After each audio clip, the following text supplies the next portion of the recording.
नाज़रीन, मैं हूं आपका मेज़बान कामरान और आप देख रहे हैं सहाफ़त की दुनिया। नाज़रीन, मेरे साथ इस वक्त मौजूद हैं प्रोफेसर उस्मान साहब। पाकिस्तान में जैसा कि आप जानते हैं कि बहुत से बोगस वोट डाले जाते हैं, बोगस वोट कास्ट होते हैं। ये बोगस वोट बनते कैसे हैं और इनकी रोकथाम हम कैसे कर सकते हैं, हम प्रोफेसर उस्मान साहब के साथ पास चलते हैं और आपकी इन्हीं से गुफ्तगू करवाते हैं। अस्सलाम वालेकुम सर। जी वालेकुम सलाम। उस्मान भाई, पहले तो कौम को ये बताएं कि बोगस वोट बनता कैसे है और किन लोगों का बनता है। आपके चैनल का बहुत शुक्रिया कि आपने इस अहम टॉपिक पे, क्योंकि आपको पता है कि इलेक्शन का साल है और इस वक्त हम ज़मान पार्क में खड़े हैं। बोगस वोट को बेसिकली बनाने की जो टर्मिनोलॉजी है या जो पैरामीटर है, जो तरीक़ाकार है, वो पिछली हुकूमतों ने कुछ यूँ कर रखा था कि जब इस मुल्क में मरदमशुमारी से पहले होती है खाना शुमारी। खाना शुमारी में जब ये घरों को काउंट करते हैं ना जी, तो उन घरों को स्पेशल काउंट किया जाता है जिसके 2 दरवाजे हों। मान लीजिए कि आपके घर का एक मेन गेट है, उसके साथ छोटा गेट है। अमूमन जैसा कि हम देखते हैं कि कराची में 2 दरवाजे होते हैं, एक गंदी गली का दरवाज़ा और एक साफ गली का दरवाज़ा। लेकिन लाहौर में और पंजाब में भी आज हर बड़े घर में या छोटे घर में भी 2 दरवाजे एक बड़ा नॉर्मल सा एक रूटीन है। ये 2 दरवाज़ों वाला घर ऐसे लोगों के लिए, ऐसी पार्टियों के लिए, मैं इलेक्शन कमीशन पे ज़ाती तौर पे तो इल्ज़ाम नहीं लगा रहा, लेकिन दानिस्ता या ना दानिस्ता तौर पे वो शामिल है इस सारी मुहिम के अंदर कि जब वो चल 2 दरवाजे तो हो गए, 2 दरवाजे जिनके, फिर अब आगे क्या होता है? आगे ये होता है कि उसके अंदर उन लोगों को एडप्ट किया जाता है जिसका उस घर से, उस फैमिली से कोई ताल्लुक़ ना हो। मान लीजिए कि मैं बिलोंग करता हूँ बाई बर्थ बहावल नगर से। मेरे आईडी कार्ड पे एक एड्रेस बहावल नगर का है, एक एड्रेस लाहौर का है। अब इलेक्शन कमीशन के बाई लॉज के तहत मेरा वोट इन 2 पतों में से किसी एक पते पे होना चाहिए, वो भी मेरी मर्जी के मुताबिक। मेरा वोट अब कैसे मुमकिन है कि बहावल नगर और लाहौर को छोड़ करके मेरा वोट चला जाए बक्कर? बक्कर में मेरा वोट अगर गया है तो वो इलीगल गया है। वो वोट बक्कर के कॉन्स्टिट्यूंसी में इलीजिटिमेट है, वो बोगस है वहाँ के लिए। तो उस्मान भाई, ये कास्ट कैसे करते हैं? शनाख्ती कार्ड तो मेरे पास है। अगर फॉर एग्जाम्पल मेरे घर के 2 दरवाजे हैं भी और मैंने अगर 2 एड्रेसेस लिखवा भी दिए हैं, एक एड्रेस मेरा गुजरात का है और एक एड्रेस मेरा लाहौर का है, अगर मैंने वोट कास्ट कर दिया गुजरात में, मैं तो गुजरात में हूँ, शनाख्ती कार्ड तो मेरे पास है, तो दूसरा वोट कैसे कास्ट होता है? काश के हमारी आवाम को इस गुमन गेरियों का पता चल जाए। हम दोनों तो इस वक्त लाइव खड़े हुए हैं। उन बुजुर्गों के वोट भी डले हुए हैं जो 1988 में फौत हो गए।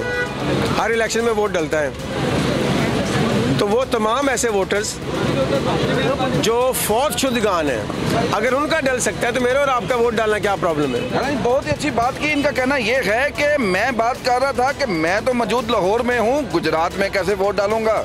अब ये कह रहे हैं कि भाई आप तो जिंदा हैं, इधर जो सन 88 में फौत हो चुके हैं, 1988 में जो फौत हो चुके हैं, उनके वोट डाल जाते हैं, जिंदा तो फिर आप दूर की बात है ना।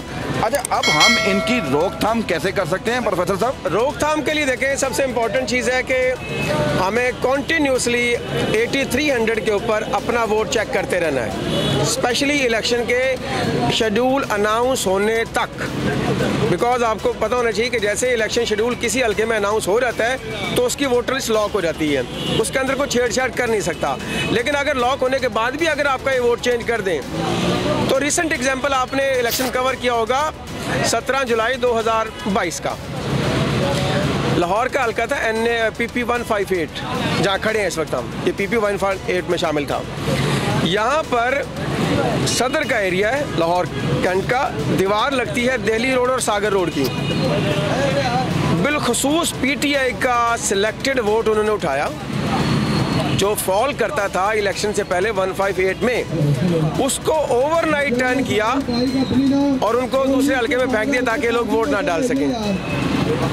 तो कॉन्टिन्यूस इसके ऊपर आंख रखना बड़ा इंपॉर्टेंट है। अब आपने मुझे बताया कि आपने कहा कि इसकी रोकथाम के लिए हमें अपना वोट चेक करते रहना चाहिए। जी, ना सिर्फ चेक करते रहना है बल्कि ये भी देखना है कि आपकी फैमिली ट्री के अंदर जो आपका ख़ानदान है, मैं राजपूत हूँ तो मेरी फैमिली में राव राजपूत का बंदा मेरी फैमिली के अलावा अगर कोई ऐड हुआ, पहले बात तो कोई और भी मेरी बरादरी का बंदा अभी ऐड हुआ तो मेरे फैमिली मेम्बर नहीं है।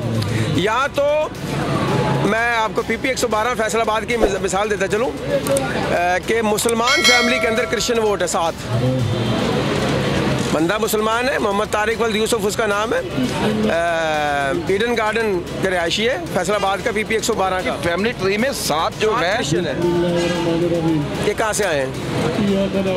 लिहाजा हम अपने तमाम सियासी उम्मीदवारों के लिए एक एप्लीकेशन लॉन्च की है, I have an on IT firm, जो कि काम कर रही है कि अगर आपने इलेक्शन से पहले अपनी वोटर लिस्ट को पाक साफ करना है तो वो सर्विस हम प्रोवाइड कर रहे हैं। जरा जी, ये थे प्रोफेसर उस्मान साहब और उनका कहना ये है कि यहाँ पर ये पाकिस्तान में बोगस वोटों के ऊपर काम कर रहे हैं और इनका IT से ताल्लुक है और इन्होंने ऐसी एप्लीकेशन भी बना रखी है। अगर आपके साथ कोई ऐसा मामला तो नहीं है, आप जानना चाहते हैं तो नीचे कमेंट बॉक्स में कमेंट करें और आपका राब्ता प्रोफेसर उस्मान साहब से करवाएंगे और इंशाल्लाह प्रोफेसर साहब आपको बताएंगे कि आपका कोई जाली वोट, आपके घर का, आपकी फैमिली का कोई जाली वोट तो नहीं है। इसमें मैं आपको लास्ट कमेंट में बताता चलूँ कि ये ऑफ़र पूरे पंजाब, पूरे पाकिस्तान के किसी भी हलके के लिए है कि हम आपको विदिन 24 आवर्स, 24 घंटों में आपका हल्का PP का है या NA का है, हम आपको ये सर्विस विदिन 24 आवर्स में दे सकते हैं कि इस हल्के में कितना बोगस वोट है,